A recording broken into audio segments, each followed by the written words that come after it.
নমস্কার বন্ধু, আন্তরিক শুভেচ্ছা অভিনন্দন। সকলকে জানাই শুভ সকাল। আজ একটা এমন ঠাকুর দর্শন করাবো সকালে, সত্যি তোমাদের মনটা ভালো লাগিয়ে যাবে। আর দেখা মাত্র অবশ্যই শেয়ার করে দিবে।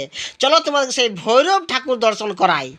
আজ একটা ভৈরব ঠাকুর এসেছি রামনগর গ্রামে, তোমাদেরকে সেই ভৈরব ঠাকুর দর্শন করাবো। আর সত্যি দেখা মাত্র তোমাদের মনস্কামনা সত্যি পূর্ণ হয়ে যাবে। আর চলো তোমাদেরকে সেই দর্শন করাই সেই ভৈরব ঠাকুরের। চলো তাহলে। এই দেখো বন্ধু, এইটা হলো ভৈরব ঠাকুর। সকলেই দর্শন করে নাও। ভৈরব ঠাকুর দেখতে পাচ্ছ, খুব পাথরের কিন্তু ভৈরব ঠাকুর, এবং সাইডেও ছোট ছোট ঠাকুর ভৈরব ঠাকুর আছে। খুব সুন্দর খোদাই করা ভৈরব ঠাকুর। আর সাইডের পরিবেশটা দেখো, কত বন্ধু গাছ, কত সুন্দর ফুল, সত্যি মনোরম একটা পরিবেশ।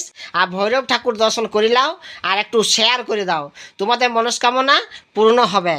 সত্যি বলছি বন্ধু, যদি আমার ভিডিও ভালো লাগে অবশ্যই পেজটা একটু ফলো করে পাশে থাকবে বন্ধু। এইরকম মজাদার মজাদার ভিডিও তোমাদের সামনে তুলে ধরবো। ততক্ষণ ভালো থাকো, সুস্থ থাকো। জয় ভৈরব বাবার জয়।